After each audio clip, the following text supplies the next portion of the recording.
We have an episode of Candace Owens going on Piers Morgan and absolutely losing her mind. I had not realized that she had drank the Kool-Aid to this extent, and it's odd because they honestly start off talking about Israel-Palestine, of which Candace has a pretty solid footing on, before she then just completely divulges into conspiracy theories, especially over vaccines. So we're going to start there, and then I'll jump in with the needed context. If you ask me on the wider picture, do I think the COVID vaccines were a good thing? Absolutely. Do I think they saved millions of lives? Absolutely. Do I think the deliberate attempt to discredit all science involved in the COVID pandemic is a dangerous thing for society? Absolutely. Do I know lots of people who died from COVID who would potentially have been saved by a vaccine if it had been there when they caught the virus?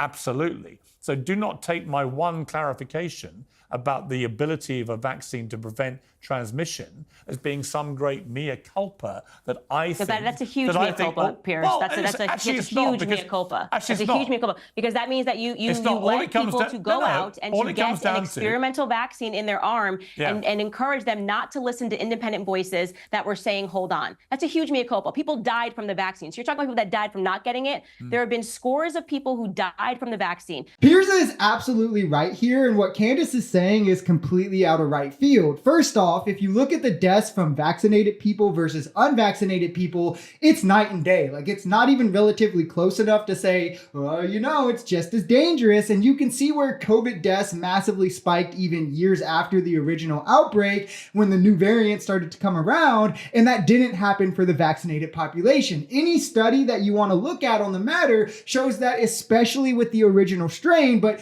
even with Omicron, the vaccine reduced rate of infection and overall susceptibility, or the ability for the virus to actually harm you. While transmission was reduced in the original virus, but in the Omicron variant it didn't, which the original vaccine, by the way, was made for the original strain, and it was not known that it would mutate. So obviously it makes sense that transmission wouldn't be reduced in all the variants. But to claim people need to fear dying from the vaccine when 50 times more people died from not being vaccinated is just an attempt to use fear-mongering to push home a false narrative. You don't think the COVID vaccine saved any lives? I genuinely do not believe that the COVID vaccine saved any lives. You see, I'm sorry. You're a smart person, Candace. Thank you. You cannot believe that the COVID vaccines saved no lives. That is a ridiculous thing to say. It's not. You can't, just because you're saying ridiculous and just because you're using a little bit of hyperbole doesn't make that real. Every single scientist in the world. There is not a scientist or doctor. You just said the science changes. Hang on. Literally 5 minutes ago. Let me put a question to you, then you can answer it. Every single scientist and doctor in the world that I'm aware of agrees the vaccines save lives. Now, to be clear, she could in no way scientifically explain why the vaccinated population had a rate of death 14 times lower than the unvaccinated population if indeed the vaccine in no way stopped people from dying. It's pretty clearly bared out in the data. You were safer and drastically much less likely to be harmed if you got the vaccine. 89% of doctors trust the vaccine, 95% would recommend it to their patients. What she's saying is not only ascientific, it's frankly stupid, which is exactly why she's trying to come off smug and condescending rather than putting forth any bit of data to support her claims, because there's actually absolutely not any. There are anti-vax doctors. Can you name one? Yeah. Well, here's what I'm going to point to an entire website, because this is actually important, because RFK Jr. has played a very large role in my awakening about vaccines and my decision not to vaccinate my children.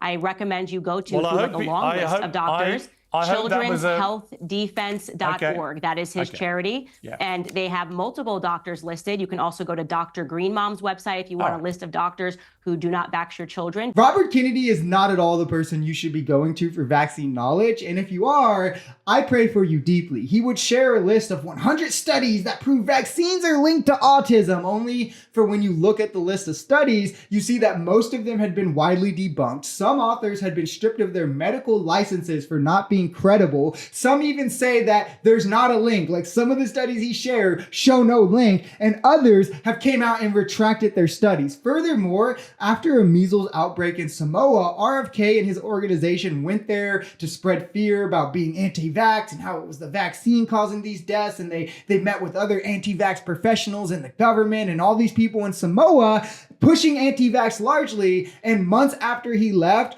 hundreds of thousands of more people died from measles, with it being directly attributed to anti-vax beliefs. So if she thinks that RFK, for any other reason, is doing anti-vax for not money, like anything but not to just make money and profit off of it, I have a bridge to sell you, Candace. If you enjoyed this video, we're Social Society. We're a commentary channel influenced by politics, society, and the economy. We are pretty left-leaning on this channel, but we're open to our right-wingers as well. The biggest thing here is having conversations that get everyone to the bottom of the truth. If that sounds like something that could interest you, consider smashing that subscribe button, leaving us a like, or even commenting on this video. We even have memberships available as low as $3 if you'd like to support, because the only way we become a society is together.